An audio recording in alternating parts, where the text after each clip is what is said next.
Tell me, Victor, what day is this? Thou knowest what day this is, my lord.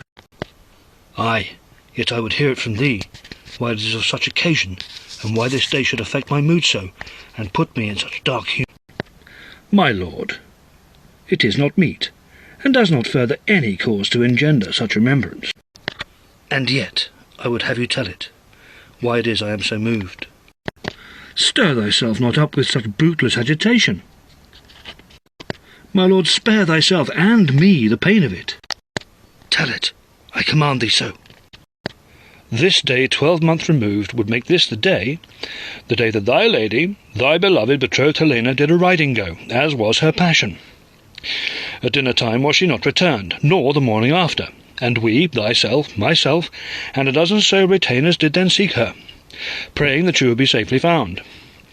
Perchance in some crofter's hovel or woodman's hide, but no, there on the ground did we but find her disembowelled jade, torn asunder, rent and spilt in such a fashion that could only by some bear so violently have been ripped, and one bloody remnant, a tatter of cloth the like of which could only from Helena's gown originate. Yes, that sleeve, that bloodied sleeve, all that I can own as grim keepsake of a love so quickly from me torn. Tell me, Victor, to ease my pain, did I search for her in vain? Hath she succumbed to bloody fate, past all hope of recovery? My lord, the facts are plain, I told thee then, and shall again, that she hath perished. Save thy pain, and seek to live a life again. I cannot. O my Helena, had I the power to change that hapless day, I would, for I would not as I did. I, in preparation for the king's hermitage, did thee neglect and left thee to thine own devices. Thou, duteous courtier, did bestow upon his grace a jacket fustian, to keep him from the winter's blast. And then, as I was busied with affairs of state, didst thou alone go riding. O fie for shame! In such innocent pursuit hast thou an horrific fate encountered, and alone. O that I were there, either to defend thee, or thy fate to share. My lord, thou takest too much upon thyself, for how couldst thou such a thing predict? With such affairs of state to command, how couldst thou her follow? The blame, sweet Victor, is mine, that my good lady was so abused, so finished. No, I shall from this bloody anniversary, while we both do draw breath, each year ask thee what day this is. And thou shalt answer in like fashion, and I shall rail till hell freeze over. Helena, I have failed thee. My lord, if I may make so bold, thou hast not that luxury to indulge in. Our lord his grace the king hath made thee protector in his absence, and issues greater than thine own do press upon thy time. As always, Victor, thy counsel is most timely. Soon, in not more above a sennight, doth our sovereign lord return, and we that serve must make account and justify all that we have done sith his hermitage began. I would from thee a service ask, for it hath been a 12-month nearly, and would that none hath his perfect hermitage marred with interference. Go thou hence and see that all is well, that the king hath survived, prevailed, and hermitaged as he would wish. Ay, sir, and gladly. I am more to forest and mountain accustomed than to court. Thus doth the world turn. The king, to win the heart of fair Aquitaine, hath an hermitage made right perfect. He hath removed himself from worldly cares, and to heavenly devotions only is he introspect. But, being ever mindful of the state, Navarre to me in protectorate hath entrusted, till he returned it, for he knows by heaven my love spurned it. With Helena dead, he knew my mind would drive me to another kind of service, which, for the love he hath of me, would not see me set in purgatory for the taking of mine own life, to join me with my intended wife. And so, protector was I chosen, by reason my heart, so freshly frozen, could only serve judicial measure, and find in me no earthly pleasure, pure, honest, good, and true. Though remorseful, no harmful view, no thought original, no base ambition to raise a power in sedition set me apart in Ferdinand's eye. Hence my commission, else...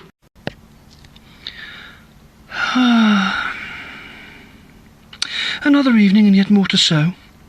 Rosaline, what readst thou that doth thy attention hold so fixed? That same book as she hath read for a full 12-month, that which contains the image of her made by a certain gentleman. Oh, a book of sonnets, Majesty. And are they to thy liking? No, madam, they are not. They are too sweet, too rounded, and do not truly reflect the reality of love. Then I wonder why thou hast so long persevered with that same book. For I think I should, until their sweetness galls me not. It is for me a lesson in perseverance, and therefore one I should learn. Just so. Catherine, I'm bound to say I have seen thee carry gloves regardless of the weather. It is not at present cold, wherefore should they still be carried thus? For they substitute the hand that she would hold, even that which did present those selfsame gloves in favour. Majesty, I have it on authority that the sun, though warming, lends itself also to browning, so, as a precaution preventative, I have worn these gloves against the season. Further, as the sun doth wane and the cold winter his interminable course will run, I shall, if permitted, wear them further. Just so. Maria, it is certain, for I have presented thee with such myself, that thou art in possession of some veritable fine pieces with which to adorn thy throat, yet thou seemst to favour most particular yon string of pearls, which are not the finest baubles in thy stock. How so, madam? 'Tis not the pearl, but the oyster from which it came, that makes it so attractive. A row of pearls doth represent the smile of the one that gave them? I heard it said of pearls, my lady, that unlike gold or silver or other items of worthy adornment, they must needs be worn to keep them bright and in good order. Unlike the diamonds that daily and have for this last year sparkled like the stars about thy neck, my queen. Just so. Ladies, my morning time is well nigh spent, and, though there is some moiety of my heart that shall for ever dark remain, in memory of my father, I must take up the reins of state, and further bring up Aquitaine to all that I can endeavour. Thus I must to Navarre, and settle matters twixt our lands, of moneys and sureties lain against our territories. When last we on this mission engaged, we were diverted happily and rightly entertained by 4 such worthy gentlemen that did dote on us and lay such suits that in the moment seemed to contain no more substance than wood smoke. Only latterly did we discover that there was fire beneath that truly burned. It is our wish that we same ladies make for Navarre, I to make mine embassy, and thou to accompany us. What sayest thou, ladies? Off duty, madam, I say aye, surely, as do we all, but privately I think thereto 'tis timely, as Catherine hath quite worn out her gloves, and would, I'm sure, have them replaced by a certain gentleman. As surely I'll warrant Rosaline must needs replace the faded image she keeps about her constantly. Maria, what about it? What sayest thou? Or art thou so distracted a playing with thy pearl's pale light that naught else is of import? My favour's pale light is merely reflected, borrowed from that light which glisters from thine own majesty. As my duty is my desire, I am for Navarre. So then, let us to Navarre send post as courtesy towards our host, who, from the accounts that reach our court, is of a most honourable sort. The Turk's Head! Still here, and ready for company. Holla, hostler! Ho! Holla! How now, what's this? Who, what? He seems a gentleman with pockets deep. I'll not chide his holla, but deference keep. And who is he that calls so hot? Good sir, I bear thee no offence to shout so, but in my defence I have too long such things forsworn as goodly ale and wine, and borne myself as one full shriven. To goodly works have I been given, yet now I am at liberty to indulge me with alacrity. I' faith, methinks I know thee, sir. If not mistaken, be there not Lord Biron, that hath many times caroused herein with Lords Longueville and Dumaine? If so, it hath been a goodly while sith we had such of courtly style. Sit thee, sir, sit thee, and I shall bring thee pleasures of meat and drink in right measures. Dine thee alone, sir, or in company? Good hostler, the gentlemen of whom thou spake are pledged to meet me here. I would that, if by some mistake I fail to intercept them, pray direct them hither to this table by the fire, where I shall be. Here's gold for thy pains, and meat and drink as befits such an occasion. And shall I have need of the watch tonight, sir? Nay, good sir, for I, and they I'll warrant, are all changed men. But not so changed as they would own, I'd wager my head. No, thou knave, the largest at the bottom, smallest on top. 'Tis only sense, man. I cry thy pardon, sir. Enough. Hostler, find thou a place for my man and a cup of something warming on my charge. My lord Longueville, honoured I am. Stay'st thou here tonight, my lord? If thou hast room, then I'll gladly have it, and hot water thereto, to wash the sea salt from my bones. Hast travelled far, my lord? From Albion across Biscay, rough enough for any man in any season, but enough of that. I am here to keep a vow long made, to meet a brace of gentlemen, the Lords Dumaine and Biron. Knowst thou if I am first arrived? Sir, yonder by the fire sits one. I know him as the Lord Biron. Of Lord Dumaine as yet no sign has any seen, nor given wine. Then charge a cup for me, that I may join my company. How now, sir, is that thee yet? My star! Longville! Well met, well met! 'Tis good, 'tis very good. Oh, how I've longed for this day, the day that I would a familiar face see that doth my former life at court represent. In addition to that, the prospect of goodly sport and, in fine, the chance to win my Lady Rosaline. Good fellow, I also rejoice me that we are so arrived, here to seek if we shall be well wived.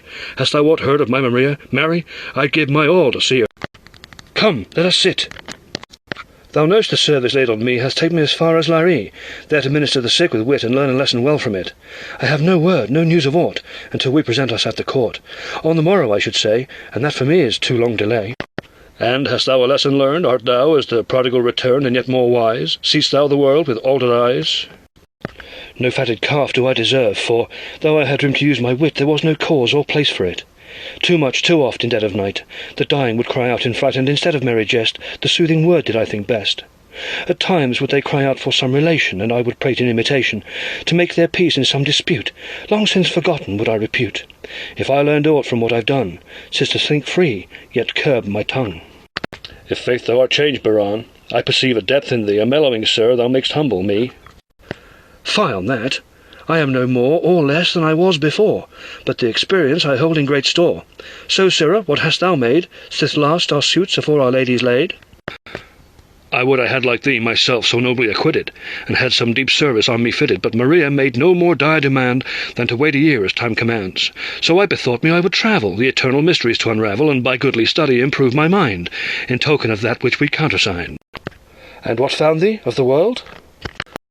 A year is too short a time the world to know, but to Albion I did go, and found the world in all. For London hath such commerce from all four corners of the world diverse, and therefore and thereto the Ind, the Moor, Ethiopian Jew, the Oriental folk of every hue, and spices, devices, silks, I know not what, doth mingle as in a melting pot.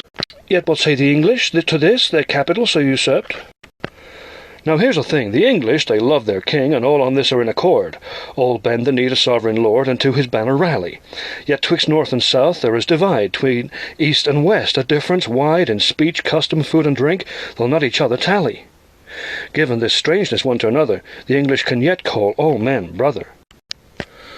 By our lady, Biron and Longville, I'll warrant they shall know me not, I am so changed.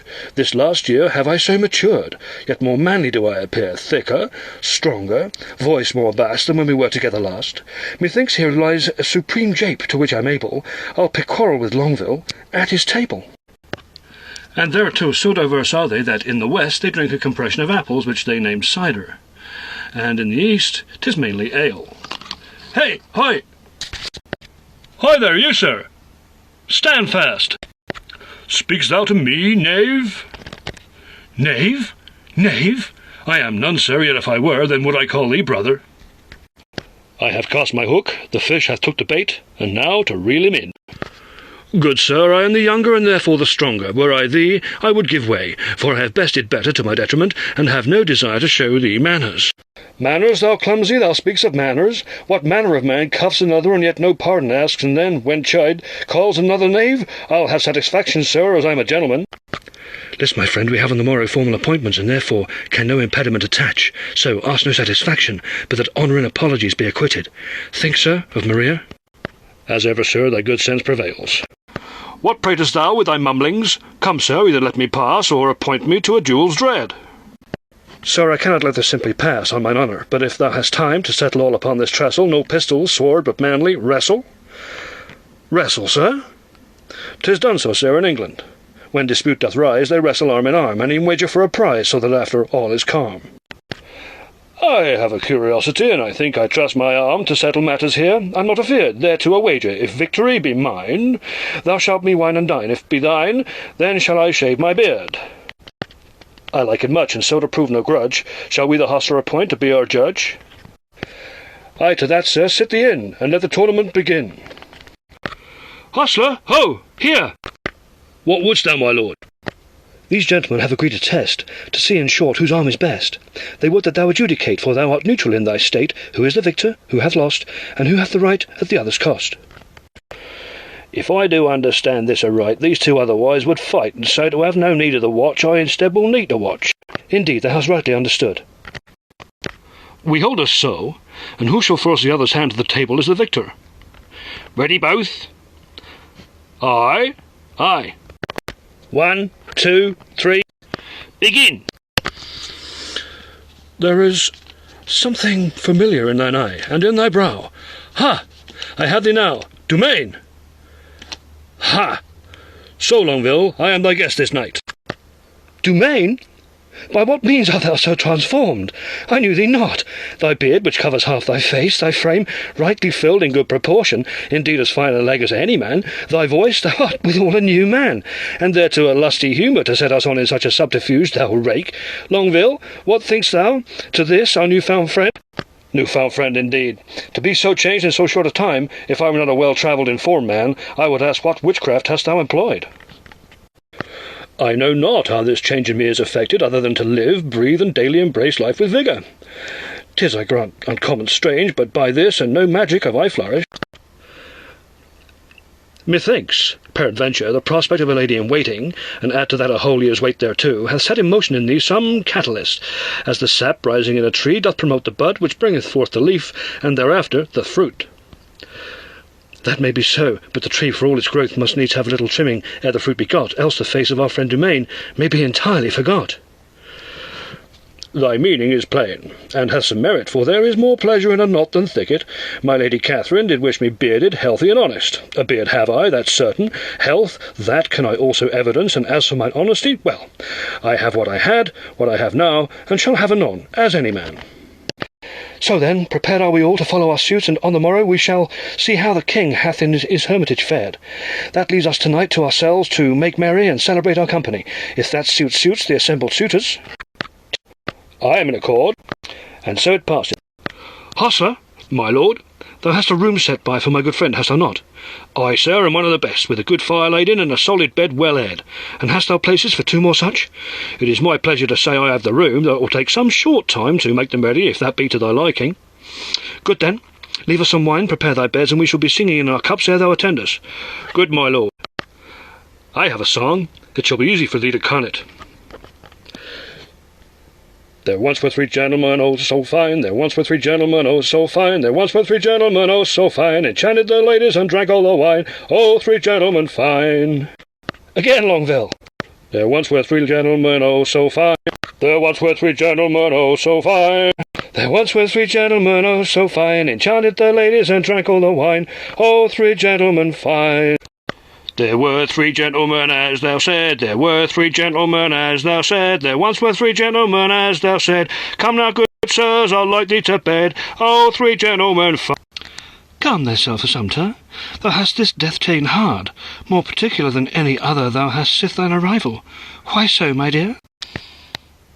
Reverend Mother, in most cases such as this, we have had the benefit of the services of Lord Biron to ease the sufferance of the tortured soul departing, who, knowing the hour of their demise would prevent them further opportunity to patch a difference, would rail against their plight, thus prolonging their suffering and unrest, seeking a resolution of the conscience. They would cry out, seeking answer, and finding none would compound further their distress. At such times Lord Biron, being male, could play that part when prevailed upon, and, with many a simple "I thee pardon," or "all is well between us," applied such a soothing balm to the mind of the departing, effecting a calm and peaceful release. My thin, womanly reed could not such a manly turn adopt, and this night I fear the Lord Biron was missed sorely. Underrate not the good thou dost, and reflect rather on the relief thine own administrations have begot. In a short time, not above a year, hast thou a talent for our work displayed beyond any expectation. How came I here, I know not, for when I awoke from fever, and found myself, as thou knowest, I had no recollection of who I was, nor from whence I came. Sith that time have I determined that deliverance by our Lord was given from some ordeal so terrible, my mind hath no memory of it. This knowledge doth drive my efforts, being so delivered my purpose is plain, that I should do aught I can against another's pain. I mind well the day when the sisters, a gathering such plants and herbs as we in our medicaments prepare, did find thee wandering, bleeding and torn, and hither brought thee first to bathe and dress thy wounds. For 3 days and nights didst thou in tormented fever sweat and babble, in terms incomprehensible. Verily, did I fear that thou wert possessed, and speaking demon tongue, so frightful were thy fit. And then, when we did think thou must have perished, so still and calm laid thou, of a sudden thine eyes opened in wonder, with no mind nor memory to assist thy restoration. Thus did we elect and thereto keep thee safe until thy mind recovered was. Henceforth art thou a sumpter named, and novitiate hast thou become. For which service I thank thee again, mother.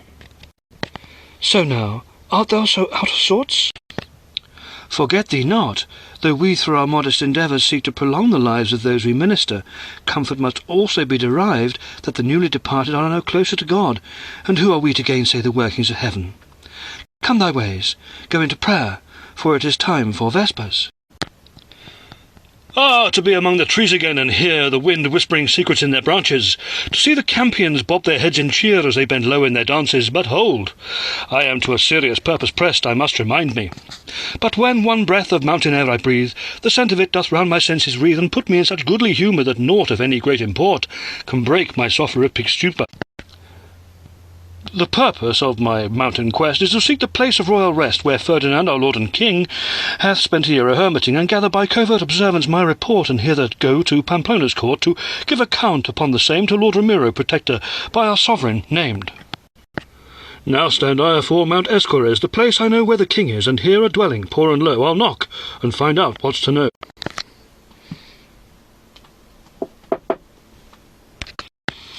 Well, what will thee? This fellow is rude and rudely made. I'll need my wits and words well laid to see this game is rightly played. Good e'en to thee, good sir, I beseech thee, I require of thee assistance, for I have walked many a mile. Night approaches, and I am in all lost. How so came thee hither? Thou art many a step from any track or habitants near. I must be sharp about my wits, for this fellow well dressed is surely well misplaced, and yet methinks there's more in this than he would own. Good sir, by thy raiment I can see thou art no villain, set in want of profit, come to do me harm and fright. I pray thee enter here, and relate the tale of how thou camest to such a plight. I thank thee. Majesty, we have many leagues made today. We have crossed from Aquitaine into northern Navarre, and we should halt our train ere night falls. Yonder building is the convent of St. Clair, and I would venture thy protection better there is than tented with our train. We, I think, should lodge close by, and make inquiry for their safe keeping within their walls.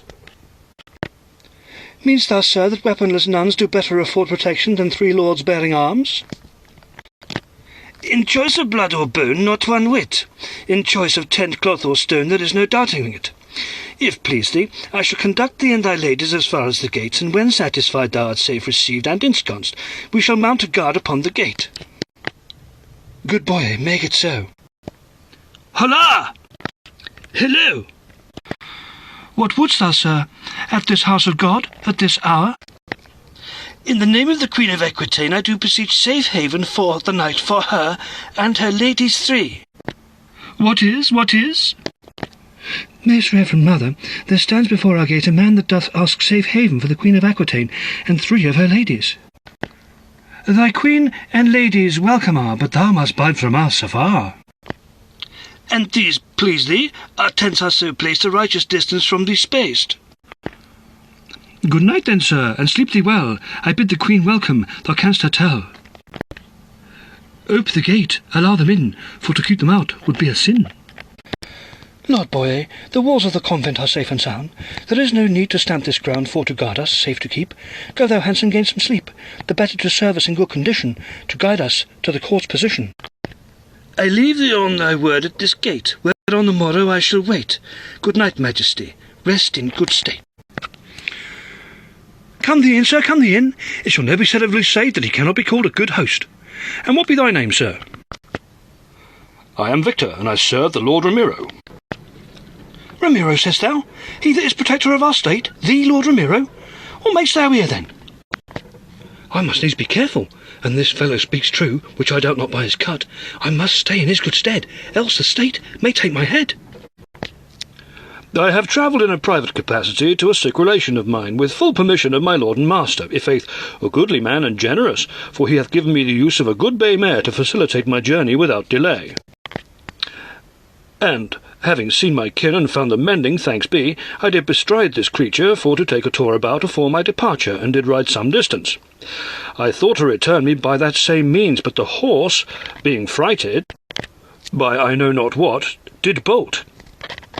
Of a sudden, fly like the wind, so sudden that I was taken unawares, and my stirrups being disengaged as we did but walk a pace not a second before, had no means of controlling it. And then? For this bay mare is not in evidence, sir. And then, my friend, the horse to jump over a thicket full clear, unlike myself, for I was left on the ground unhorsed, far from my relations. Well, of the horse, as yet, no sign. Though I have wandered far, I not know how far I have come, nor where I am, but the welkin did cloak with night right quick, which thus compelled me to prevail upon thee. Aha, so there it is. This vassal, though well placed, needs my aid not to be disgraced before his lord and master for the loss of the horse that neither thought the faster. Victor, thy mistake in all this was to trust to the horse. Seest thou, I am a shepherd of sheep, and well with horses have naught to do, for such reasons which to thee by now are all too clear. Yet worry not, good sir, there are not so many bay mares hereabouts that without riders go about, and saddle well thereto. So sup with me and stay till dawn, and we shall find this horse forlorn, a seeking oats and hay, which offered she would not say nay. She would not say nay, but perchance would nay, as is her habit, and her mother tongue. And there again the sheep o'er the horse hath also won. Explain me, sir. Your sheep, being a creature most intelligent, will not be ridden, nor do as by any bidden, but stand they so, and so say bar, and that is the extent of their vocabulary, for that is all they need. When winter winds do coldly blow and bring the whiting-driven snow, a sheep to find another to call brother cries, Bah! When the lamb requiring suckling milk would seek its mother from its ilk, it cries, Bah! And when the wolf makes his attack to rip the flesh from off their backs, the sheep to warn the shepherd cries, Bah! All in all, they have no equal, sir. I had not considered the lowly sheep so highly. Now there's another question worth the asking. Do tell, I prithee. Wherefore are shepherds lowly? We eat like kings of mutton, for, if that be the dish thou crave, thy heart's desire, then kingly canst thou feast entire. And so tonight what feast we on? Mutton! Enough for any hungry glutton. 'Tis meat. 'Tis meat, and meat again. Ah, 'tis good to have some company. It provideth a welcome diversion from the ordinary, and provident indeed for thee, that thou didst find my croft among the shadows. Thy feet could easily take a turn misguided, and found a ledge from which to drop, for there are many hereabouts, amongst all the other dangers. Dangers? What speakst thou of all the other dangers? Are there such, and if so, what precaution is prepared? Is aught amiss to which I should be wise? Ah, mind me not, I prate merely, and think me on the legends that do here abound of travellers' chance encounters with monsters mythological. Monsters? And be there such, in fact? There is much unexplained in this world, the which I've no experience of, unless thou included the tally, that hermit that above on yonder doth dwell. That to me is inexplicable even, why a man should take a notion to spend his life in full devotion, and live a life apart. Methinks this needs my full attention. Here is the meat I truly hunger for. Hermit, says thou, and what for a man? Well, my friend, about last lambing time I went to gather in, and though the flock are given free to roam, they do by habit congregate in certain places, the one of which is a particular cave atop the Mount of Esquires. A cave, says... Aye, sir, a cave. I know it well, and have always found there a few of the flock by reason of its shelter. So, as it did approach me close by this same cave, there came about my mazard a rain of stones, and at the same time such a shrieking and a wailing, and as yet more stones at me were shied, I did think me beset by Basso Jean, the Lord of the Woods, who is reported as an horrible monster in human form, covered in hair, with long hard nails with which to tear a man apart. And what passed thereafter? There was no thereafter, my friend. The only thereafter there was there after me, and after I was not there. So how knowst thou he be an hermit, then? Well, after I'd run full down the mount and lain a shaking under the bed, I did recover my wits, and with stealth returned I thither, thinking I might observe the creature, and devise some means of ensnaring said beast, to make safe my flock. But when I from a distance espied him, he was making his devotions like a Christian, on his knees, and clothed, so no monster he. Sith then, I have seen him many, either praying like a sane man, or gathering stones and talking to himself. Not all stones are to his liking, for when one such doth him displease, being no reedy thin weakling, and a man of good proportion, quite strong, doth he heft a rock as big as my fist with full passion. And the rantings I have heard, he stops, starts, of a sudden laughs, sobs and wails, why, I do proclaim him godly, yet quite mad. Nay, the king mad? Driven to it, I'll be bound. In solitude 1 whole year, driven mad, I can see the sense of it. Sir, knowst thou of any other hermits that hereabouts doth dwell? Is he the only and quite mad? If there were others, I would not mark him such. Hermits are by nature, sir, singular. True. Luzaid, I would fain see the creature. Wouldst thou? Couldst thou conduct me to a vantage point where I can view this wretch, and if perchance he is amiable, converse with him? Victor, I know only where to show thee him. Whatever afterhaps, I'll take no part in. If it passes he takes a fit, I'll none of the consequences of it. There have thee the right. Shall we start? At first light? But what of thy horse, fate still unknown? It should be recovered, 'tis worth our loan. Fie on the creature, 'twill yet be found a plodding or a standing some piece of ground. This now for me an adventure is, and hermit and mad, 'tis not to me. The dawn approaches, so long have we each other entertained. Wouldst thou like hither, or be constrained, to sleep a while, ere we go? I could not sleep excited, so for my part I say now we go. If the king be mad, I must in haste, although the hour is not my taste. The import of this heavy news makes time of essence with none to lose. Good Luzaid, I only ask to bring me as thine only task. From then shall I mine own fortunes make, and I from thee my leave shall take. Then shall I lead thee to a vantage spot, and leave thee to I know not what, for I can see they'll not be swayed till better plans twixt we are laid. I thank thee, and shall recompense thy service.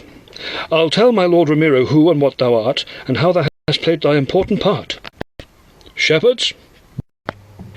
I feel 'tis cold this morn, and that with a bellyful of meat and the benefit of a good fire to warm my bones. I wonder me how fares the king alone atop this mount, without such comforts. The hardship that our sovereign lord hath imposed upon himself, I fear, robbed him of his wits and placed kingship beyond his abilities. If true the account that Luzaid did relate, shall a tragic and object lesson be to all that would venture such an undertaking. I pray that I shall observe no such incident, and that the shepherd, though sincere, is mistaken. I must be secret, hid, and in my judgment impartial, for on this matter too much doth rest. I shall hide me in yonder thicket, and await my lord king.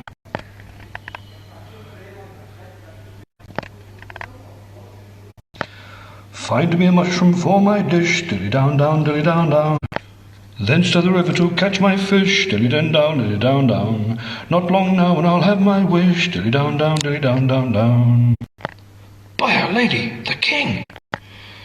His hair, his beard, if I knew not his voice, I'd be afeard, and singing so, it bodes not well. Ah, Ferdinand, thou hast many a hardship endured, and soon I shall return to woo. Would that I were nearer placed. I catch but one word in 10. What means, soon? Soon what? Methinks it be not a good time for mushrooms. All toadstools in a fairy ring do I find. I must, as Timon did afore me, and dig for roots.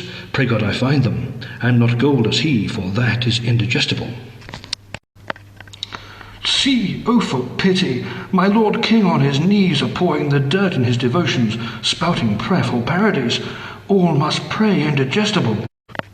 This is not sense. I cannot bear to look. I shall list only. Aha! A goodly root for my pot, with a fish, I think. A fennel, if I miss not my guess. I shall clean this in my spring, as I needs must wash my hands and face afore my devotions. Forget not behind the ears. What's that thou sayest? Fish clean my ears? Enough! O my lord, thou art lost to me, and Navarre. See, he washes in the pool of the spring. Perchance the cold water may restore him. The spring is cold, so cold, yet I'll be cleaner to behold. Nay, there is no change. I must away without delay. Would that I came not near. Oh, rue the day! This hermitage is almost done. I have me scored 361, and scratched the same in 5s upon this rock, so if asked to account my stock, I can display. I was here to strike, so they, and for every blessed one, there have I a victory, nobly won. On this day, look you, I did learn how to make a rushlight burn. And here, oh, did I prove the winner, and catch the coney for my dinner. This, the day I first cast hook into the purest mountain brook. I caught naught but cold that day, but sith have I many a fish caught this way. And here the scratch is not so deep, for I was sick, did naught but sleep. But here's a summer stroke of note, when I did catch a full wild goat, with udders full, if thou please. And here, when I did learn of cheese to make by experiment, now with ease.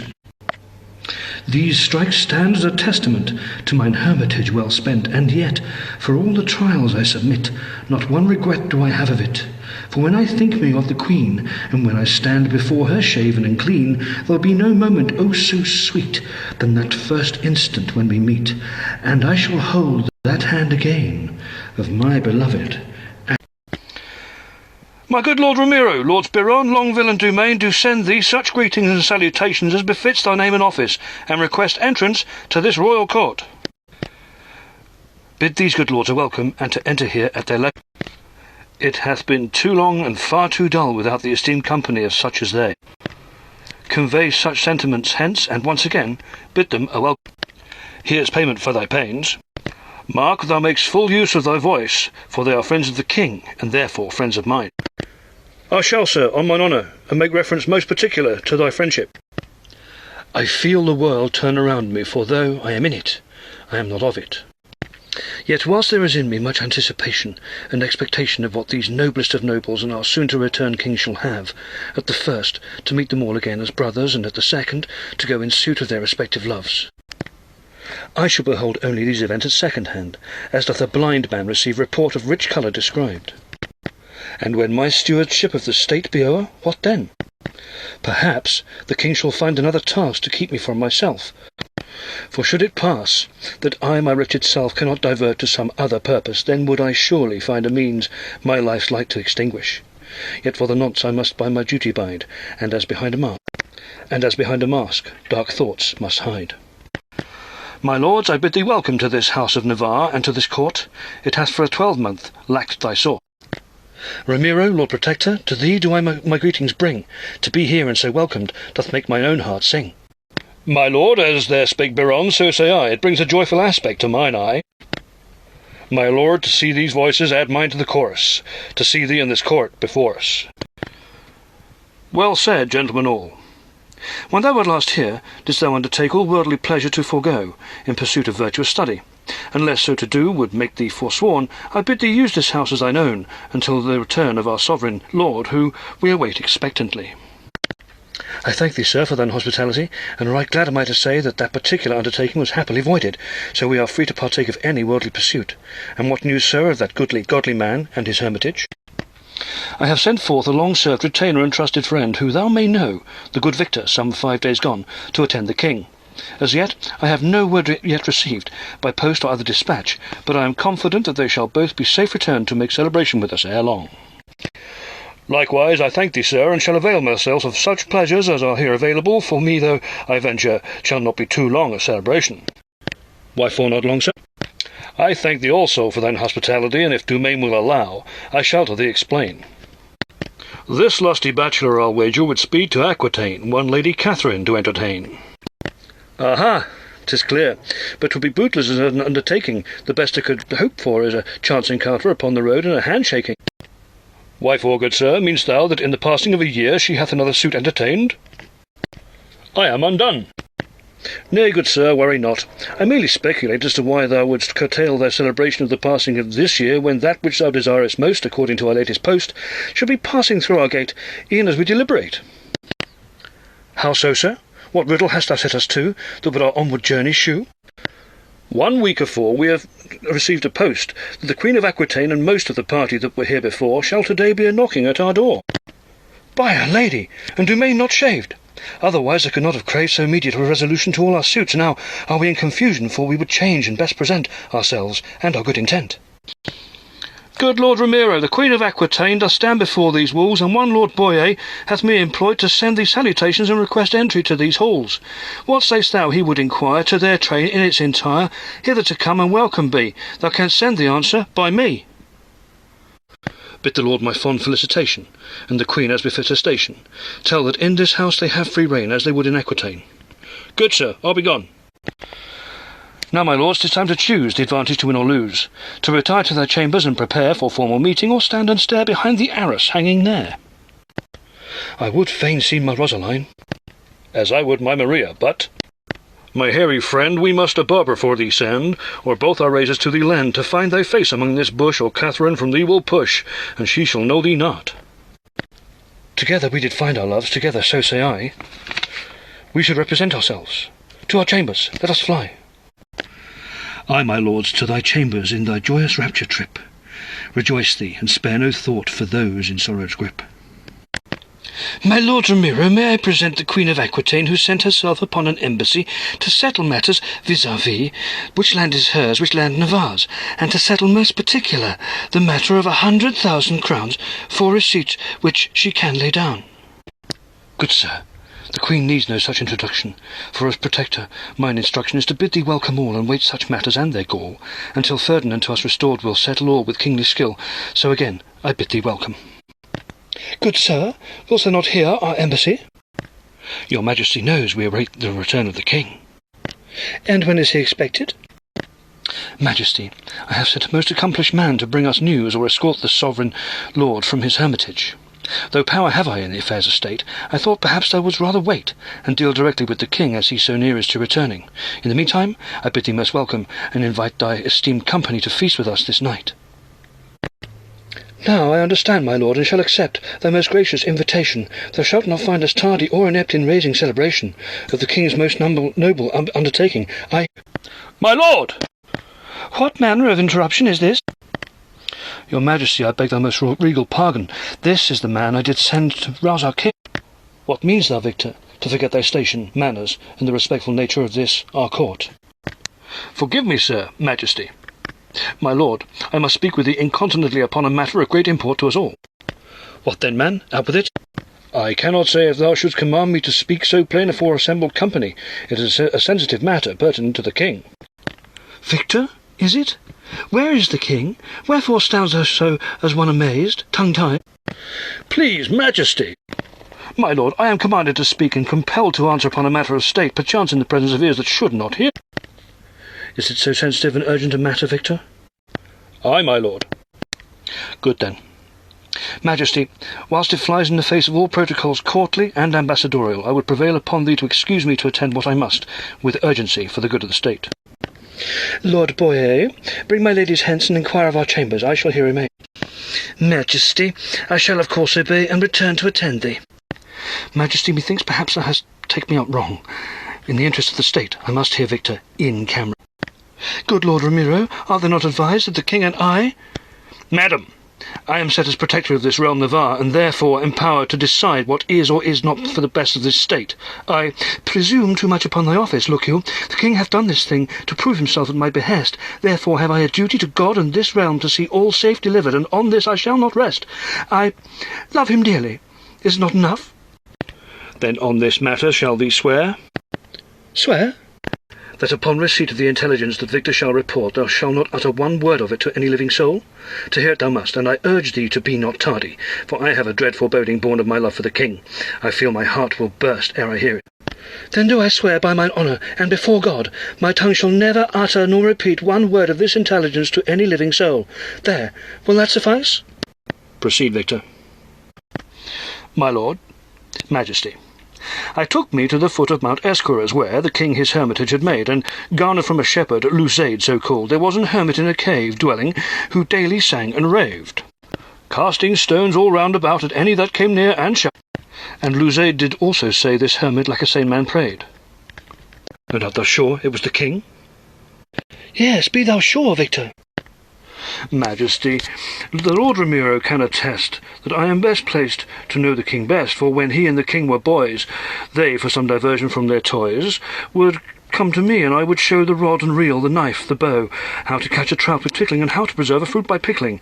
Now, even on pain of death, when I have this said in all one breath, I know the king, and I know the king be mad. Mad, sayest thou? It cannot be. Victor, I bid thee give report that all is well. Thou must be mistaken. My Lord Ramiro, what sayest thou? Compel this man to tell a different tale. If any man but he who stands before us here had poured such abhorrent news into mine ear, my sword would have leapt up from my side and cut a new mouth for him, full head wide. Victor, I know thine answer shall remain, yet I shall ask it all the same. Be thou sure 'twas he did rave and rain stones on like to a knave, for on thine answer much doth rest. Navarre must know what's for the best. Would, my lord, I was mistaken, but from mine answer is not shaken. To see a man, a noble king, on his knees a-prattling, and say that fish will clean his ears, doth compound, not confuse, my fears. Enough! We must recover the king with all haste. We must bring the most expert physic. We shall do nothing, Aquitaine. Thou art the instrument of this good man's destruction, and thou hast done quite enough. There is naught to keep thee here. I shall dispatch thine embassy. For 'tis plain 'twill be beyond the king. Thy patch of foreign dirt, it is of no use to Navarre. Take it so and rule it. The 100,000 for which thou hast receipt, 'tis forgotten. Such is my judgment, as protector past. Now, madam, there are matters grave which command my attention. I bid thee good day, safe journey, and do offer any assistance as thou may require it. Ask in my name, and it is yours. The letters of state decree as regards thine embassy shall be writ, signed, and sent to thine own court. Come, Victor, there is much to do. Thy servant, Majesty. How can this be? Am I so summarily dismissed? Blamed and left so bereft that I am as lonely and confused as he that I am accused of harming? When not 1 hour before all was good in the world and promised so much. How, in less than a world's turn, can the world turn so? Now I must to Aquitaine and tell none of what I know. We must needs contain the situation, with full consideration of the interests of the state, for, while this news for us is an anathema, an abomination, there are those that would rejoice at our change of fortunes, and take the advantage of our lands in her troubles. They would seek to undermine our ordered lives, lay claim to our state in successions questionable, and harbour such ambitions that would give appetite for war. We must guard against those who would venture to advance themselves and preserve Navarre at all cost. What's to be done, my lord? As the Queen of Aquitaine did advise, we must attempt recovery of the king, and right quickly. It cannot to others be entrusted, for only we two have the facts, save the Queen, who is sworn against any escape of detail. And we are, I venture, the only persons to whom he would yield. We are best placed to effect his capture, for that, I fear, is what shall be required. My lord, if I may speak plain, I like not this. To consider apprehending the king in his present condition, I fear we may cause him yet more distress or injury, for he is a fighter. We may e'en in the struggle cause him to die? I bridle at it, my lord. Victor, lovest thou the king? Thou knowest, my lord, I love thee both as if I were thy father. I know, Victor, and that feeling is requited.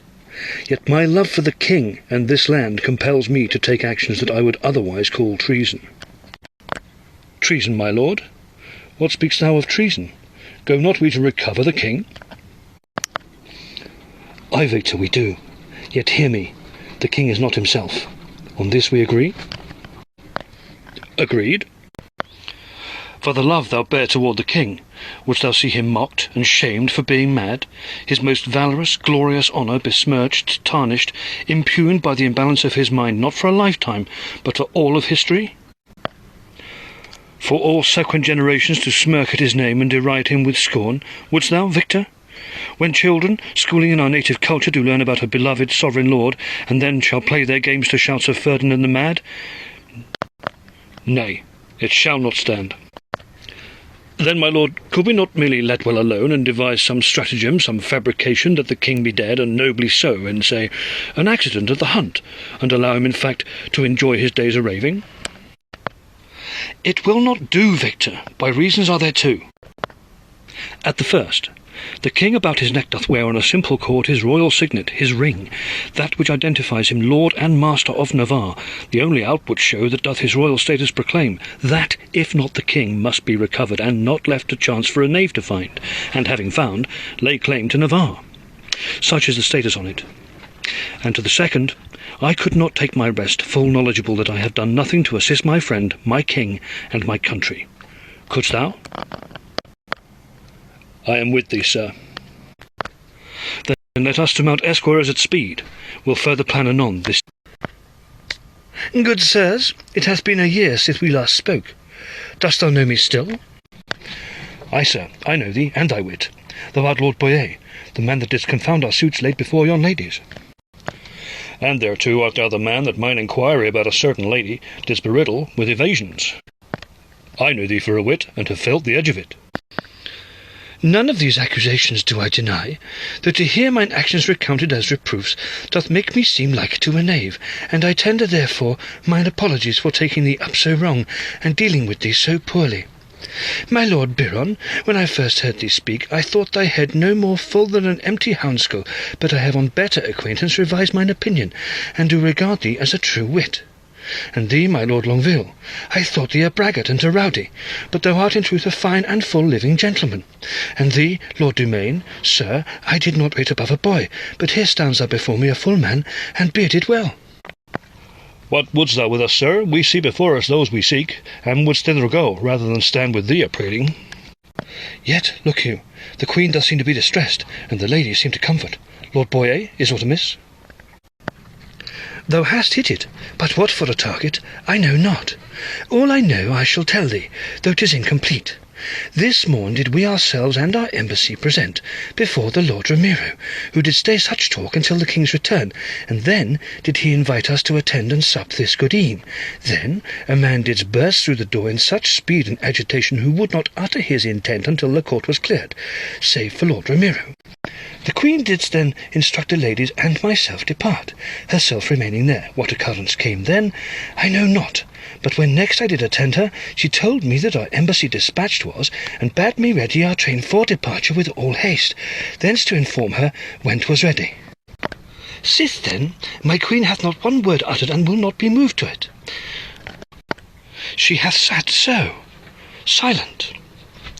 I was about the very business of informing her that all was prepared, when thy good selves did happily appear. I beseech thee, sirs, to engage the lady in a conversation, and by thy wits tease out of her the reason for this change of countenance. Biron, I think this calls for thy skills in reasoning, which in the past have served so well. Well said, he hath the quickest mind. Then by your leave, gentlemen, in this matter I shall lead. Majesty, ladies, I bid thee a good afternoon.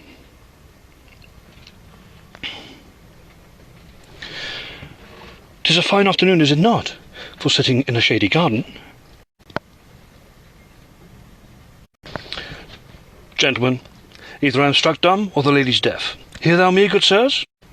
I hear thee, Biron, and that such a manly tone.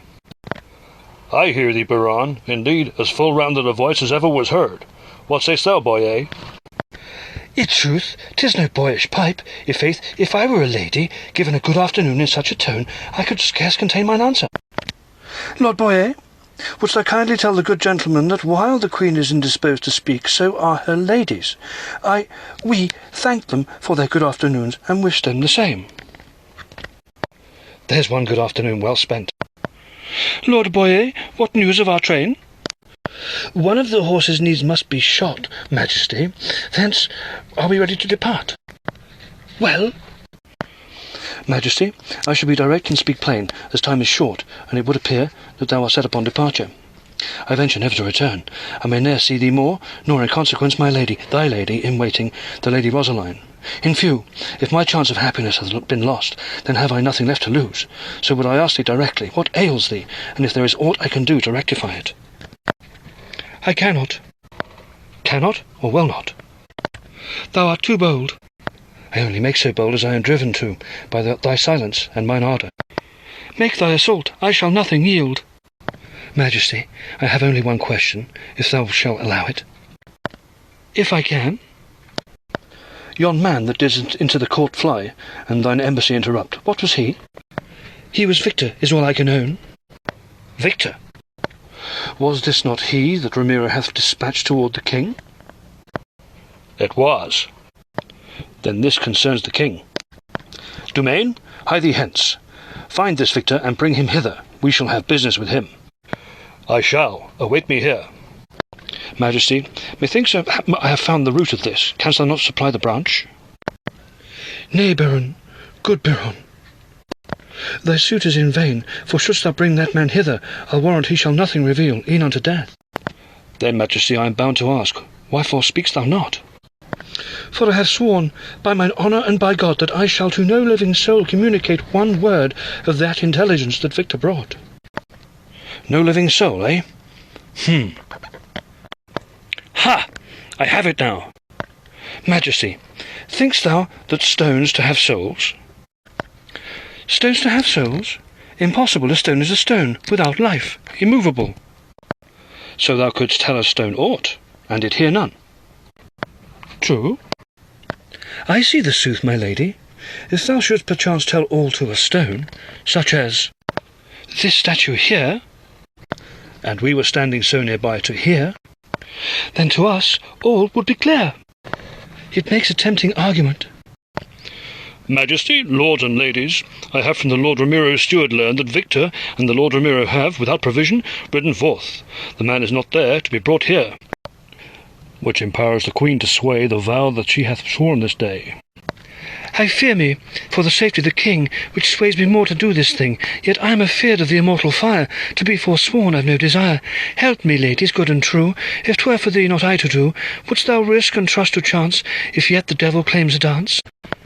If 'twere for my Lord Dumain, I'd risk all to have him back again. If 'twere for my Lady Catherine, there's no doubt I'd risk the sin. If 'twere for my Lord Longueville, I this secret would reveal. And if it were for my fair Maria, I would do it without a fear. Majesty, if 'twere the king, for thee I know he'd anything. And for the Lady Rosaline, Biron would do it thrice in fine. And if 'twere for my Lord Biron, I'd sing it loudly as a song. I am ashamed that I fear me so for mine own soul, when I do love Navarre so dearly. Hear me, monument! Open up thy stone-cold iron, unstop thy stone-deaf ears, and hark the fault that which is mine, the wellspring of my tears. My pride and my foolish tongue hath a worthy man undone. The king went forth at my behest to undertake a noble test.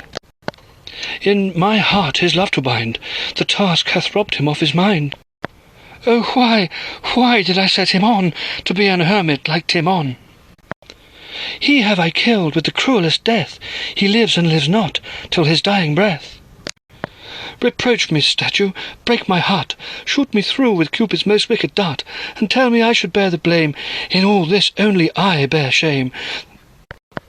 The king is mad beyond all aid, my punishment, to die a maid. There, my lords and ladies, 'tis only the worst of my crimes. Add to that list false swearer and coward, and then shall thee know me.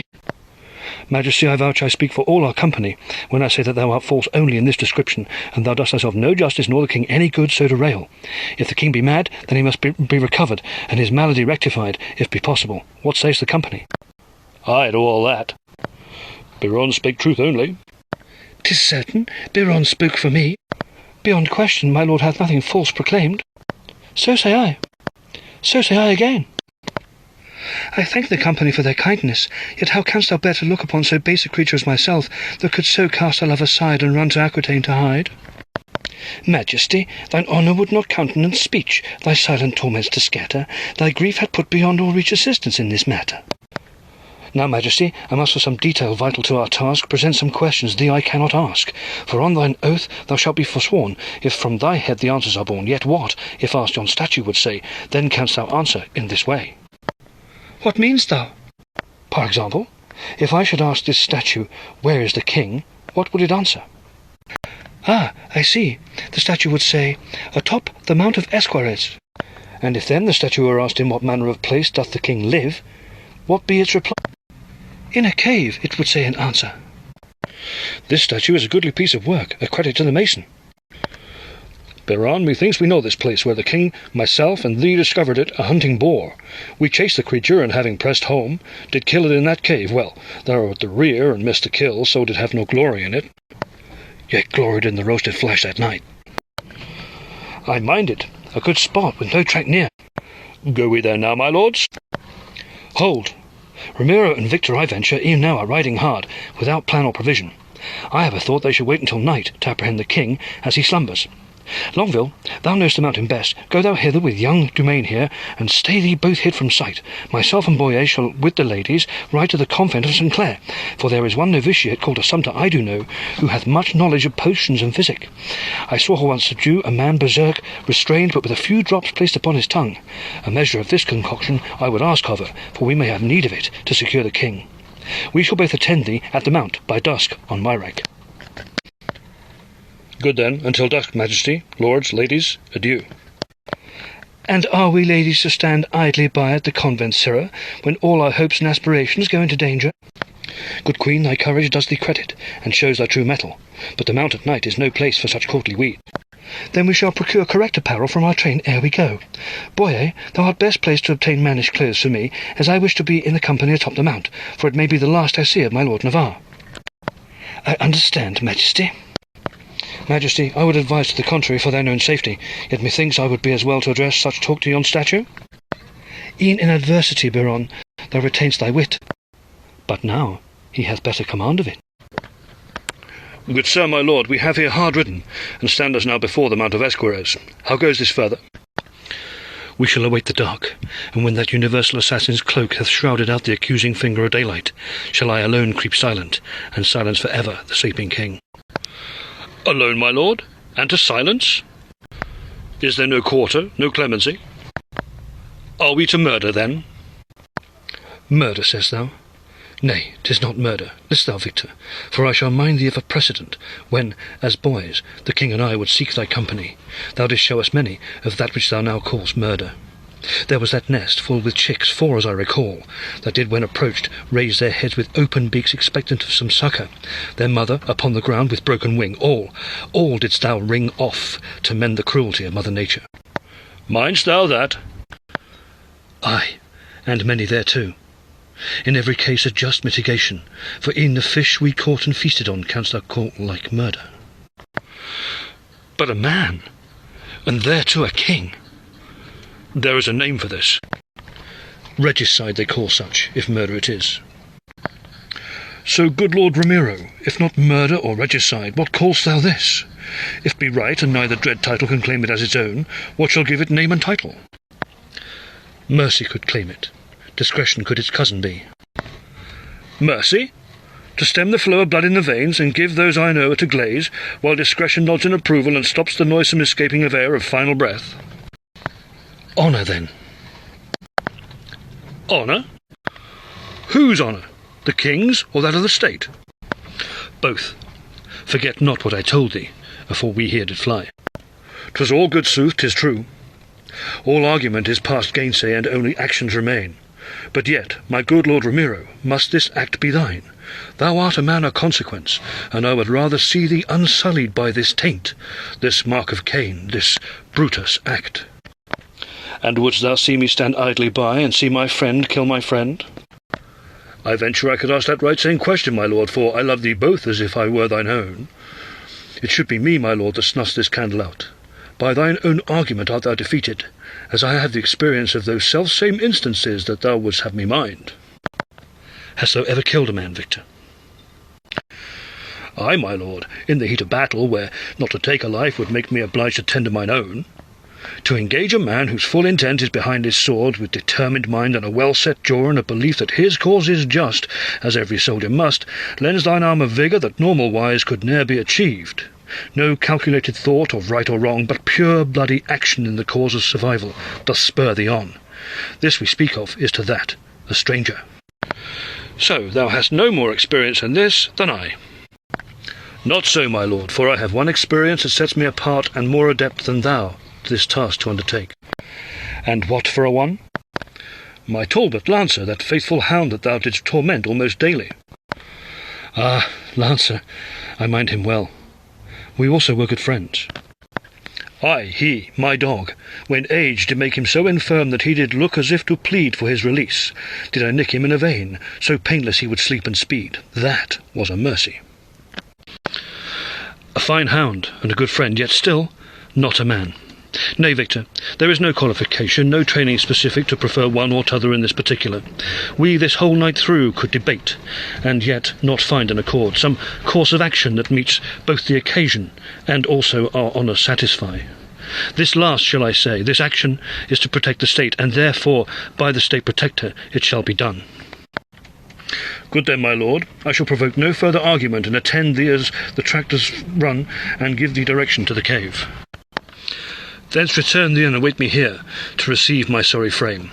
If by morn of me there is no sign, nor hast thou the pall of funeral smoke espied, assume that we both perished are, for it may so hap. Make in and secure Ferdinand's state ring. It must to the court be returned. And if we both with open eyes stare skyward, see both our corpses. And here, Majesty, my Lord Boyer, ladies, is the hospice I have visited daily for this year past. But, Biron, are not men forbidden here, as at the convent? Nay, my lord, else this place would nurse women only, and all sick men hereabouts would surely die. This hospice is set as an annex to St. Clair, and is recompensed in all requirements by the monastery at Larry. There is a noble place of learning. That university doth send its scholars here to observe that they better physicians be, though in truth 'tis the nuns that here o'er the mysteries of life preside. It hath a reek of desperation about it. Death, I fear, is not far off, and waits to escort those that would follow. 'Tis ever so, my lady. Thou art strong, my lord, to venture here each day. I did as I was bid. At first 'twas strange and horror these sights and sounds and smells to endure, but when these hapless folk do prate and acquaint themselves a little, it becomes a pleasure to help them by degrees. At first they bleed, and they do heal. From sips of water to a hearty meal do they progress, and full recover to leave well blessed, with rudest health and sins confessed. And wouldst thou continue so?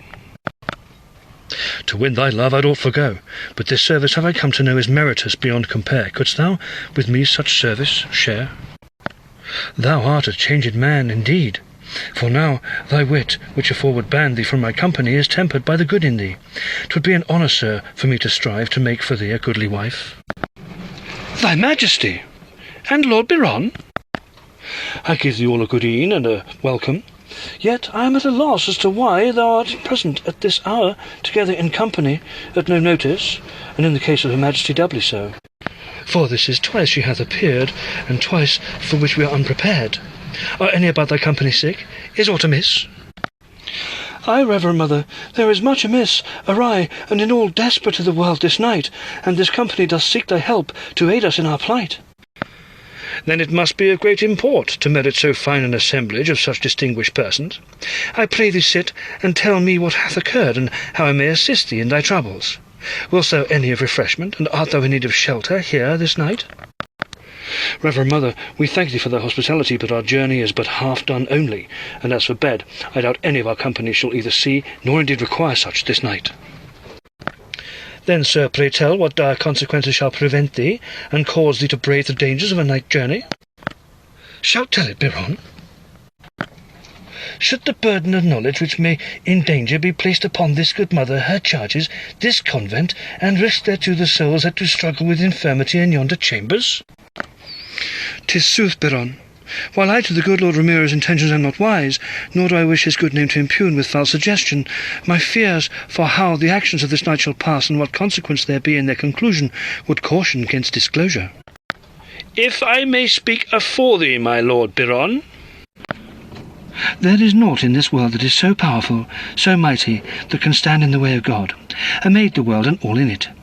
Therefore, we, as his servants, are never afeared by the actions of evil. So if I am to aid thee, I must in thy danger share, to know how best and in what manner to give thee best assistance, and what I must do in the event of the consequences. If there be a danger to thy trouble attached, this convent and all in it are already compromised, for thou hast entered here, and that, I'm sure, would not be unknown by those who would do harm. Thou art wise, mother. 'Tis no wonder thou art superior called. And no wonder we hath survived so long. We hath our share of troubles had in my time here. We are uncloistered, and are not ignorant of the ways of the world. Good then. Reverend mother, knowest thou that Ferdinand our king hath his 12 last month parsoned hermitage hath made? And a noble one, I'll warrant.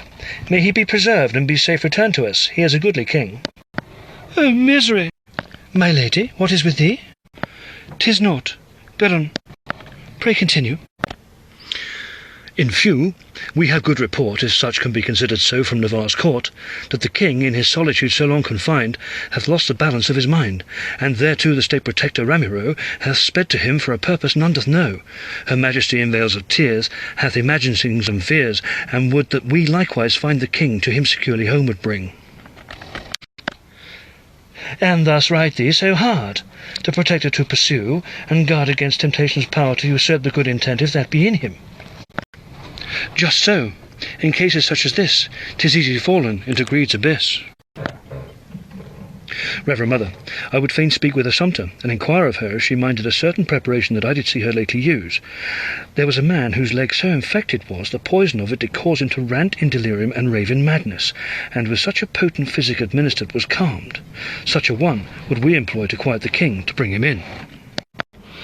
would that she were here to speed thy cause, but she hath been at Lery to take the surgeon's list and procure such as we need from there for our dispensary. She hath travelled in 3 days ago, and we do not expect her and Pietro until the morrow e'en. She likes to learn a little, and makes talk with the apothecary there. By Our Lady, what further haps this night? Set the packages there, good sirs, and I thank thee for thy kindness. I shall pray for thy safe homeward journey. Good night. Oh, what a journey! Your Majesty, Lord Biron! A most strange day, and by mine eyes, a strange night also. Assumpta! I know not by what happy chance thou art so soon returned, but 'tis indeed provident. What is with thee, child, that thou here cometh in strange company, and by a waggon? Wherefore is Pietro? O Reverend Mother, have I a tale to tell? I did but stop along the way to adjust my shoe and remove a pebble from it that had itself there ensconced, and Pietro did partake of some green that is to me unknown, and then did take fit, and throw all our packages about, did snort, cavort, and then stood still as the stone from my shoe. He was immovable, rigid, entranced, and did remain so for some hours. Happily the carters from Lery did us intercept upon the road, and Martin, the beardless one, that thou didst see before with his brother, did very kindly offer to bring us hence, speeding us a full day's journey. And what of Pietro? Is he without? Oh yes, and none the worse for it. Amazing. I'll warrant this Pietro is wiser now than before, and henceforth shall eat only greens properly prepared. Pietro, sir, is an ass. I would say so, sir, to eat so rashly, though I doubt me he would thank thee, sir, to be so chid. Nay, he truly is an ass. And so it would appear am I. Now, child, this company has come about a serious purpose. List well what they say, and assist us to assist them. Assumpta thou knowst our sovereign lord and hermitage hath made. We spoke of it many, I'm sure. Yes, my lord Biron. It would appear the solitude hath his mind overtaken, to the point where he doth rant and rave, akin to he that had the infected leg, and thou ministered a potion to quell his fieriness and bring his eye to focus. Is it possible, thinkst thou, that same remedy might soothe the ragged temper of the king, so we can him apprehend and bring him from his mountain cave to a further treatment, and by degrees return him to reason? The medicament is proven in efficacy, to be sure, but, good my lord, how should it be ministered? 'Tis one thing when a man delirious in his bed restrained is, to ope his mouth and drop it in, but ranting on a mountainside, how can one draw near? Thou sayest he is in a cave dwelling. How can any creep in places unfamiliar to drop into his sleeping mouth such a potion? 'Tis a conundrum. 'Tis a puzzle. How can we load this cannon's muzzle? Well, my lord Biron, doth anything spring to mind? Oh, my sweet, oh, how fine that these words should come from Rosaline! For 2 in 1 hath she found solution, to pour in the solution. Mock'st thou me, sir? No, mon amour. For see, that which thou spake well and spring. Assumpta, there stands by this hermit's cave a spring which wells and seeps away. Is it possible to minister this way? My lord the king is sure from this to drink, for there is no other near, as I think. But this potion in water sinks. Ah. Yet this new idea hath set me on a course which may hold hazard. If thou agree it, and wish to see it, I'll tell what's in my mazard. Tell it. When Pietro did by greed stand still, and from these greens had gorged his fill, I did a few remains collect, to study this most strange effect. I'll crush these leaves, add in corn oil, and bring it slowly to a boil, strain and test to see it float, atop still water, if so some should reach the royal throat. Yet what effect it has on an ass, canst thou same tool likewise work on the king without harm? Therein lies the hazard. There is not time, I think, for thee to await a test. What sayst thou, Majesty? Forsooth, 'tis indeed a risk. Yet what other dangers do we expose our good lord to if we attempt it not? I say make it, and let us to the mount. 'Tis better to have it, and use it not, than to have need of it, and find it lacking. And if by some divine inspiration come we to a better plan, we may yet use it on another man. Assumpta, by your leave, Reverend Mother, how much time doth thou need to make this so long as it takes to boil a pan? Thence to work, my dear. Is there aught I can to thee assist? Nay, 'tis simple enough. I shall return anon. Lord Boyer, hast thou mine apparel for the mountain trail? Ay, madam, and for the ladies. Ladies, say'st thou? Are all our company to mount the mount? We should like take musicians and any other noisome thing to let the king to our presence. My good Lord Biron, when dressed, we shall quiet as hunters be, and stealthy as thou. Our men are standing into danger, and we shall share that burden. We are 2 and they are 4, and they are ladies furthermore. They can be guided, never led. From this thou canst not turn their heads. Thou speakst sooth, Boyer, 'tis true. Here, my Lord Biron, is thy potion. Pour it on the water, and disturb not the surface. And take care, my lord. Assumpta, Reverend Mother, we thank thee, and shall return with the king if all turns out right. Methinks 'tis well Assumpta is in orders, Majesty. Assumpta, thou art truly a wonder. Navarre owes thee much, and thou bringst much credit to our order. Majesty, lords and ladies, I shall see thee out. I fear me, the actions of this night have filled me with such dread of the consequence when Navarre doth this potion swallow. I shall, this company, at distance. 'Tis most fortunate, Dumaine, that the moon so bright above us shines, else we would never found it, were it full dark. E'en for that, 'tis a wonder that thou minds it so well. Ah, my friend, to chase, face and stick the boar and come well off, 'tis more than Adonis managed.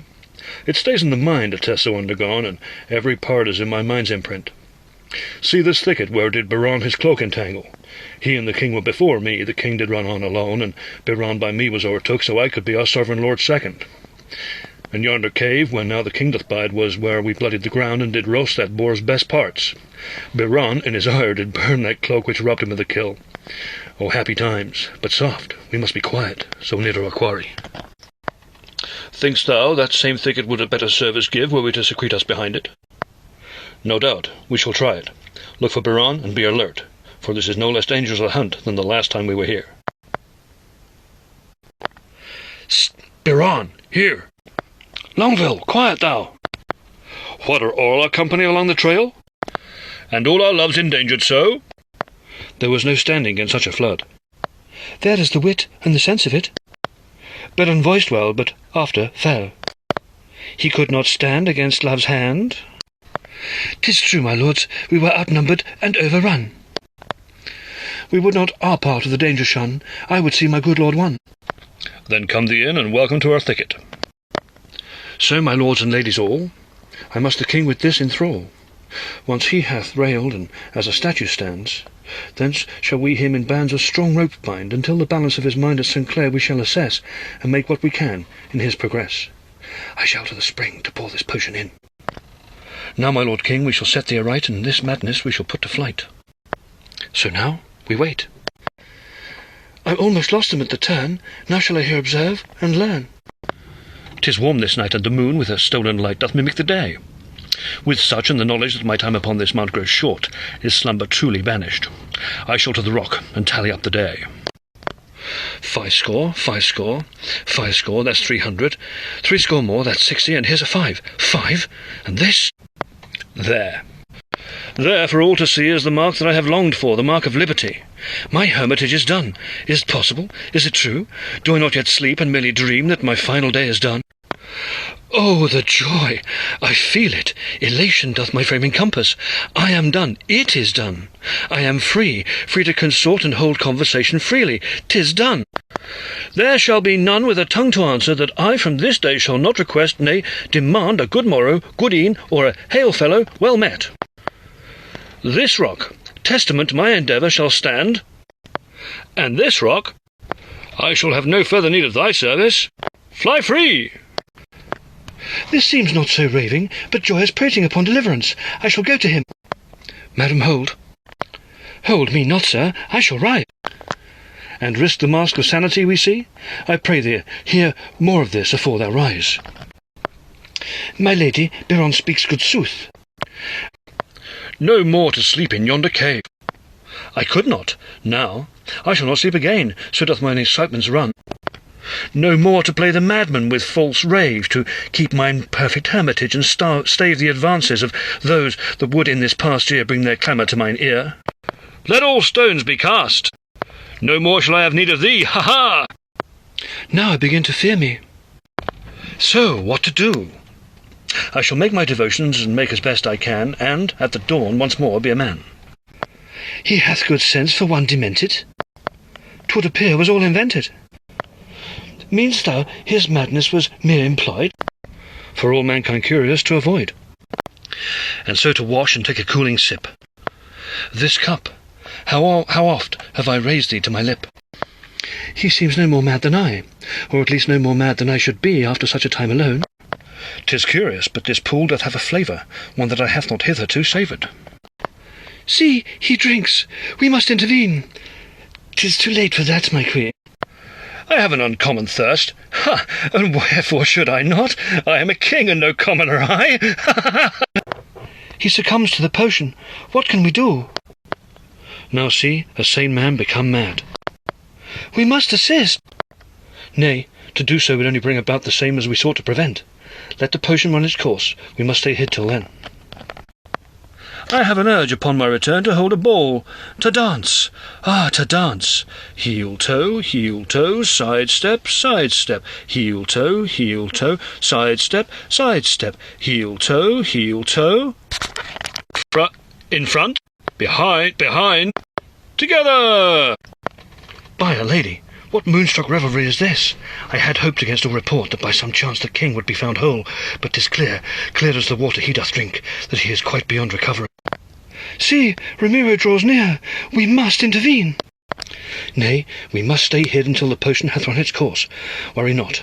Ramiro, I'm sure, is not such a fool as to interfere with a waking fool.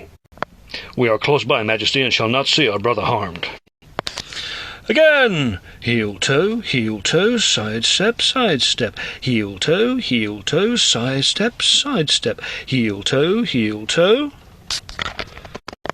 In front, behind, together! He stands amazed. We must make in and rescue him. Stay thou, all. We must not make Ramiro wise that we are here close by, for it may provide his hand to even further more dread thing that he's going to do anyway. We can also see what he would do here, and thereby make certain his intent. My Lord King! Ferdinand! Knowst thou not me, Ramiro? Ferdinand! Oh, fie for shame! Thou art so fixed, so rigid. Hast thou in thy condition thrown a fit? But yet thou drawest breath. Aye, and stare so with glittering eye to all outward appearance as thou should, yet answer me thou cannot, nor move so much as can a stone. Oh, that love should bring us both to this! Wherefore does my heart pound so, and my frame so tremble? I know not this man, yet his voice doth command in me such a stirring, that I forget myself. The king hath done as Pietro did, but yet we must remain well hid. O Ferdinand, to see thee so! There is none so well as I doth know what love can cause a man to lose, oft times without the right to choose. To have love held and within thy sight, by fate ruined, shot through with blight, by circumstance or wretched chance, some accident prevents the advance to love's full sweet conclusion. Some trifle, some oversight, some moment's neglect will rob thee of love quickly, and leave thee long to reflect the if-onlys and the if-not-fors, in years of seeking for the cause, raking o'er the long cold embers of a love that only memory remembers. And in the dusty cloisters of thy mind thou seek some comfort perchance to find the answer to a lost lover's prayer, but find that only death will end despair. Would that I could kill thee, thou that hast lost thyself, and end thy suffering. Would that I could kill myself, that hast lost not only thee, but also mine own true love, Helena. I know thee now, Ramiro! See, he draws on the king. Yet he holds it not to strike, Majesty. And if I doth attempt it, I shall be there to answer the blade. Rise thee not yet. And yet I cannot. My Lord King, my friend Ferdinand, thou art right mad, and, to protect the state, as thee thyself did choose me so to do, I should strike thee down, preserve thy good name, and ask the lords to choose a king anew. Of these three, one I shall do. I shall take this ring. and tell the world I found thee, all parts pertaining, torn asunder by a bear, e'en as my own Helena was, and that Navarre shall have a new king. Until then, shall I protect her remain. Thus canst thou live out thy full days in the safety of thy madness, and none shall know thee. Farewell, my friend. Right glad am I that we are wise to the mind of Ramiro. O my lord, had I known what would befall, I'd not have set thy task at all. Forgive me for it, I implore, for I do love thee and shall evermore. Hail to thee, my long-lost friend. I know not if thou me can comprehend, but we heard by false report that thou were mad, and so our resort was to minister such a potion that would stop thy outward motion, for securely home thee to bring, my friend, her love and Navarre's king. Now we must see thee safe delivered, and right quick to court, to thwart Ramiro's trick. A misguided man, 'twas kindly meant. I do believe no foul intent was ever in Ramiro's heart. He merely o'erplayed his duteous part. How now, here's well found. We shall lay Biron's cloak upon the ground. We'll wrap thee in it to carry thee down, and thence make haste to keep thy crown. 'Tis good, my lord, that we four are together as before, and when this rigour leaves thy frame, we shall pursue our suitor's game. Shall we bind, my lord king? Only so far as to make safe in this makeshift litter. Now, gentlemen, a corner each, and lift. Forward. 'Tis mainly down. Follow our trail. Be watchful, if the king should begin to flail. This be the second cloak thou hast upon this mountain lost, Biron. Aye, and gladly both times. Am I awake? And alone? 2. All is still. There are none yet here. I am alone, here on this mount, and it seems reborn. My head swims with 100 mixed memories. I would regain my senses, and thereto myself. I am not who I was, nor was I who I am. I stand in holy weeds atop Mount Esquires, and this, mine only certainty. I know I am Helena, I know I love Ramiro, and all that did pass between us. Oh, sweet Ramiro, was it truly thou I saw this e'en so gaunt, so cold, so bereft of those good parts that did make thee the centre of my world? Didst thou, in earnest, draw thy dagger upon the king, locked in his own frame by a device of mine own making? And what then did pass? Oh, that I had not faded and fallen so into darkness! I know the company were close by, and so I am sure that good Lord Biron would have prevented thy intended harm. But what of thee, my love? I see no blood upon this ground, no spoor, no clue as to what actions there have been, yet I am filled with dread that, bent on destruction, thou shalt cause thyself more grief, and in undoing thyself thereby undo me. Assumpta is gone, but she shall serve me yet. This habit shall disguise me to the court, where I shall learn the outcome of this night. And what is this? This jacket did I present the king. See, my stitch, by mine own hand. I shall take this as a proof that I was truly here, and I am. Where is he? 'Tis almost dawn, and yet no sign, no smoke doth yet escape the mountain, and of my lord no word nor semblance. This bodes not well, and I must prepare me for a bloody scene, a double death and double grief, for they too were as sons to me. I shall to business, and then ne'er return to this accursed place. Victor! My lord! By a lady, I bethought thee dead, slain in conflict with the king thou wert so long returning. Art thou whole? And what of the king? In few, Victor, I could not, despite my true and proper duty, do mine office. It was beyond this hand, this frame, to extinguish Ferdinand's flame. And right glad am I to hear it so. Thou art too great a man to live with such a terrible thing about thy conscience, which nightly would thee beset with terror, and daily gnaw at thy best parts. Thou wert not so well raised up to play the base assassin. How fares the king? When first I did make mine approach, he was consorting with his mistress Moon in courtly dance, a galliard, methinks. Heel, toe, and a sidestep? Aye, and clapping too. Aye, a galliard for certain. And then did he stand as one amazed. This was a fit. Brought on by dancing. He'll not be the first, nor dare I say the last. This afforded the opportunity to explain him my intention and retrieve his ring without recourse to violent protestation or force. 'Tis good that it should fall out so for both of thee, that he stood so. Is it recovered, knowst thou? I know not. I came away, and to leave him so did pain me, but I left him such assurances, if he but heard them, that Navarre would flourish, and that he would be free to live out his days atop the mount. 'Tis strange, I wish him long life, as I do love him, but yet would that death release him from his condition. Likewise, my friend. Come, we must finish this business and set Navarre straight. We are for the the court, and a proclamation we shall make, though from it none. We have done well, and made good time to enter the court so early.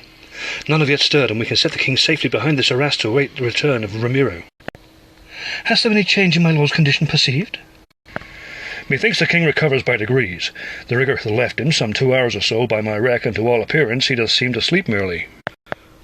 Majesty, this night hath been long, and on the subject of the king, there is naught else here that can be done by thee or by the ladies.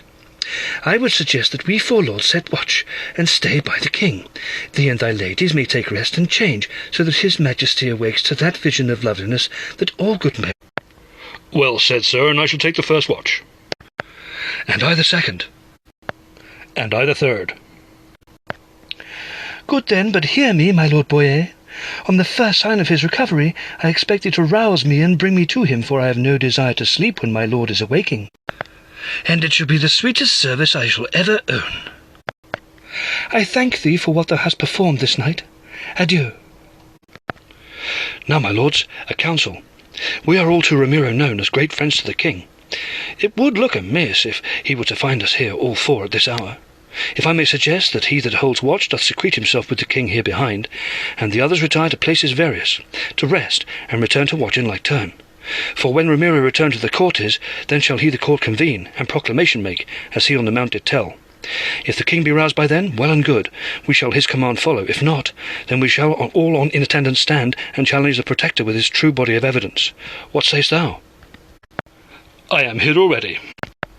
This seems our best course. I am to my chamber. Adieu, gentlemen.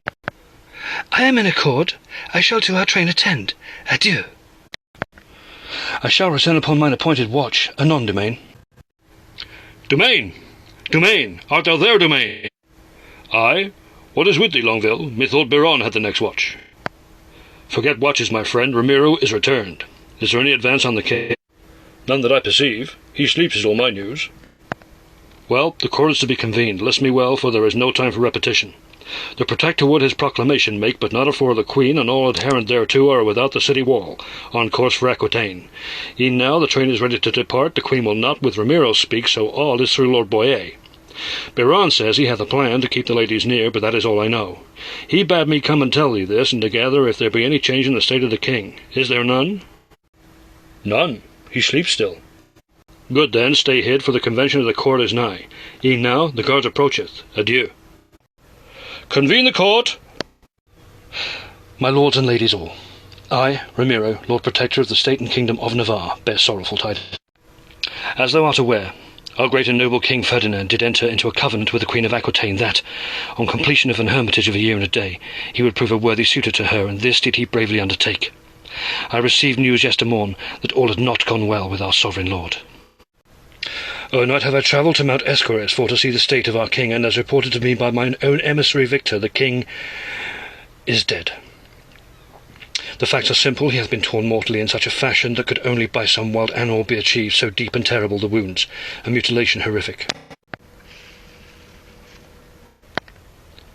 I myself, with Victor, have his royal corpse buried atop the mount, and a troop of guards to ring the mount have I this morn dispatched. They shall stand and keep a watch, that none shall enter on pain of death. This place is forbidden to all. Here is the royal signet ring, Ferdinand's state ring that he would ne'er have given up while he drew breath, taken from his own cold finger as a proof. My lords de Valois, Ladoc, and Gilbert, thou art the most noble, inasmuch as thou art kin to our sovereign lord. It is for thee to choose a new king from one of thy most noble houses. But surely, Ramiro, he must with his ancestors be interred at Leiry. Given the circumstance and the nature of his body, the mount doth a better monument make. And there is no mistake? 'Tis not some other man that thou hast found atop the mount? Here is his signet, his one proof of royalty. Let me see it. 'Tis true, 'tis Ferdinand's ring. He would not give this up to any man lightly. I did not. What sayest thou? Who art thou, sir? I am, sir, Lord Biron, a friend to Ferdinand our king, and thy kin. What sayest thou, Biron? I say my lord hath false proclaimed, and this ring obtained in a manner quite different from that thou claimed. I have heard of thee, Lord Biron. Thou hast a reputation for a wit and a quick tongue. I warn thee, this is no time nor the place for a demonstration of those skills thou practise with such dexterity. My lord, I said no jape in this matter. I had my wit within my command, and commanded so to guide me to a better right understanding of the difference in account twixt that which my lord Ramiro relates, and my own recollection of events atop Mount Esquiraz yestreen. Meanst thou that they were also there, with Ramiro? I say I was there with Lord Ramiro, and without that same lord. In any case, for certain, I was there. 'Tis falsehood. Only Victor and myself are atop the mount. Come, Biron, give up this riddle. It is in poor taste. And there again, my lords, doth my lord Ramiro speak false. From his own lips hath he said, only Victor and myself are atop the mount. And so it was. Then, good my lord, where was the king? Thou art a wit indeed, e'en in poor taste. Now, Biron, hast thou enough on Ramiro's account settled?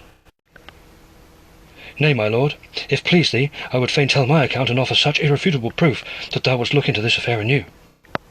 In earnest, Biron, I ask thee, wert thou atop this same mount yesternight? I was, my lord, and not alone. Shall I tell it? There is no sooth, my lords. Biron was not there, and I caution thee against his remorseless wit. Am I not protector? Was I not by Ferdinand himself appointed steward of the state? Doth my word carry no weight? My lord Ramiro, it is possible that Biron could have been atop Mount Esquiraz without thy ken. If I was, and can further enlighten us within one small detail we are not yet in possession of, in regard to the demise of the king, I for one would cherish it. What sayst thou, cousins? I say proceed. For my part,